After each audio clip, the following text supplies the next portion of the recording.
première étape va être de réaliser les poches passe-poilées. Donc c'est une étape qui est optionnelle, si tu ne veux pas de poche, tu n'es pas obligé de les faire. Pour ça, j'ai donc reporté les marquages de poche sur mon tissu. Je vais ensuite venir prendre mes bandes de passe-poil et les plier en deux dans le sens de la longueur. Je réalise une petite piqûre à 1 cm du bord, point d'arrêt au début et à la fin. Je fais ça pour mes 4 bandes de passe-poil. Une fois mon passe-poil cousu, je vais le positionner contre la ligne de repère de poche avec les côtés qui s'ouvrent contre la ligne. Je vais venir l'épingler sur celle-ci de parts égales pour que les deux côtés dépassent de chaque côté du trait, environ 2 cm il me semble. Donc pour ça, je mets bien des épingles aux extrémités de mon trait puisque c'est là où je vais devoir commencer et m'arrêter de coudre. Une fois la bande épinglée, je vais venir coudre par-dessus la couture que j'ai réalisée juste avant. Si je veux, je peux me placer légèrement à droite pour être sûr qu'on ne voit pas la couture derrière. Et donc point d'arrêt au début et fin, je n'oublie pas, je commence et je m'arrête au niveau de là où j'ai positionné mes épingles. Je fais la même chose de l'autre côté et je prends bien soin à ce que pareil ici, les coutures s'arrêtent au même niveau, autant sur le passe-poil droit que sur le passe-poil gauche. Et je vais venir faire la même chose de l'autre côté. Maintenant que les passe-poils sont cousus, on va pouvoir venir couper sur le trait, donc attention à ne pas couper dans vos passe-poils mais uniquement sur le trait. Et donc je vais venir couper tout le long de cette ligne, mais je vais m'arrêter environ à 1,5 cm avant la fin de celle-ci. Puisqu'arrivé avant 1,5 cm, je vais venir couper en biais jusqu'à arriver dans mes petites coutures où j'ai fait pour mes passe-poils. Donc attention, pareil, à bien arriver au bord. Et donc on obtient un petit triangle comme celui-ci.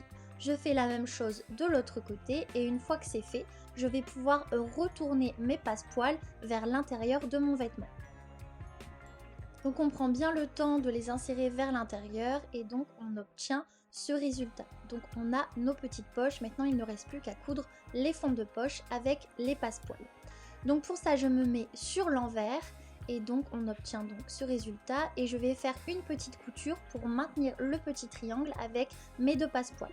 Donc je fais plusieurs points d'arrêt et maintenant on va s'occuper des fonds de poche. Donc vous en avez des grands et des petits. Le grand va être le fond de poche du haut et le petit le fond de poche du bas. Donc je prends le fond de poche du haut, donc le plus grand, et je vais venir le coudre avec le passe-poil du haut à 1 cm du bord, point d'arrêt, début et fin.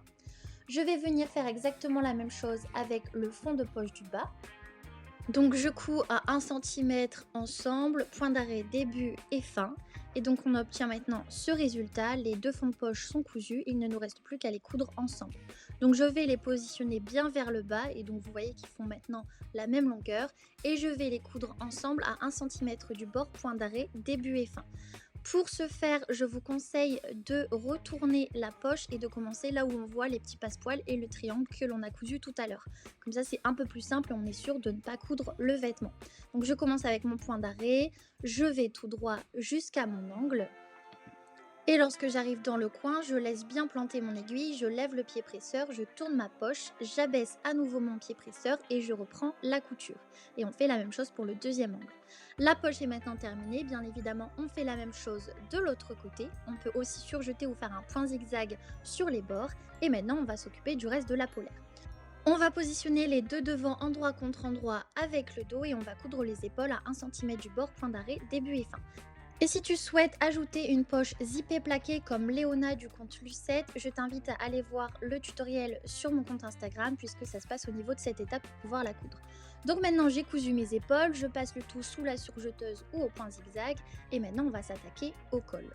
Donc au niveau du col, on n'oublie pas qu'on a des petits crans qu'il faut bien évidemment marquer puisqu'ils nous montrent le milieu de celui-ci. On a aussi les crans d'épaule et de milieu dos. On va venir le coudre avec l'encolure, endroit contre endroit, à 1 cm du bord, point d'arrêt, début et fin. Attention à bien faire correspondre l'écran d'épaule et le cran de milieu dos. Et quand j'arrive au niveau de mes épaules, je couche bien la couture d'épaule vers l'arrière. Sans oublier le point d'arrêt à la fin. Après ça, on peut faire un surjet ou un point zigzag et maintenant on va s'attaquer à la pose de la fermeture éclair. Donc pour ça, il est important d'avoir le cran, je rappelle. Je vais venir prendre mon zip Et je vais le positionner endroit contre endroit avec le devant de ma polaire. Donc le curseur au niveau du haut doit se trouver au niveau de mon cran de milieu col. Donc vous voyez, cette petite partie métallique, elle arrive vraiment au niveau de mon cran. Donc j'épingle ici et puis je vais épingler tout le restant du zip sur mon devant. Attention à ce que ce soit bien à plat et que ça gondole pas. Pareil pour la couture du col, je la couche bien vers le bas et non vers le haut. Je vais venir changer le pied presseur pour un pied spécial fermeture éclair et ensuite on va pouvoir donc coudre la fermeture. Je me mets le plus proche possible des dents, point d'arrêt début. Je couds tout le long, donc vraiment le plus proche possible des dents. De toute façon, le pied est censé le faire de lui-même. Et on va faire ça donc jusqu'en bas et on n'oublie pas à la fin de faire son point d'arrêt. Je vais venir faire exactement la même chose de l'autre côté, puisque c'est quand même mieux d'avoir un zip à gauche et à droite. Et maintenant que c'est fait, on va replier la valeur de couture de 1 cm et replier le col par-dessus notre zip. Donc pour ça, je vais bien épingler. Donc je rappelle, je rentre bien la valeur de couture de 1 cm. J'épingle et on va pouvoir venir faire une surpiqûre tout le long.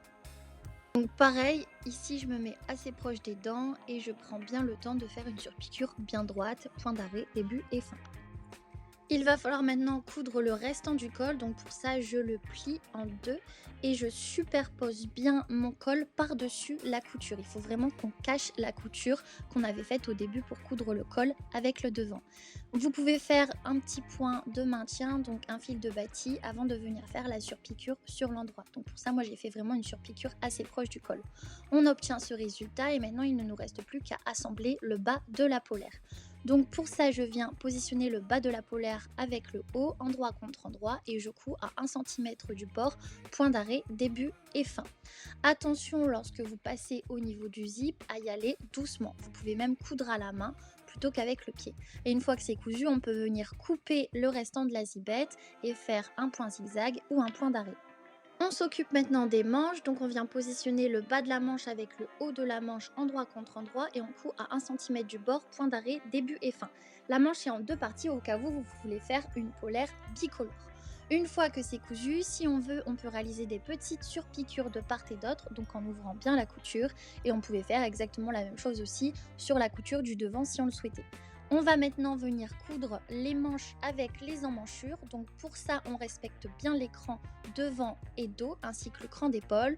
On positionne l'emmanchure avec la manche endroit contre endroit, on épingle et on coud à 1 cm du bord. Il ne nous reste plus qu'à coudre les côtés avant de faire les finitions. Donc je plie ma polaire en deux et je couds les côtés à 1 cm du bord, point d'arrêt, début et fin.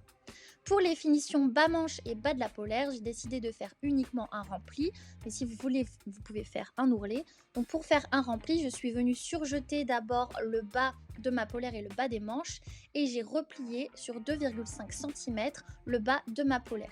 Et je suis donc venue coudre au plus proche possible de l'autre côté où j'ai mon surjet, point d'arrêt, début et fin, et j'ai fait tout le tour du bas de ma polaire et de mes manches.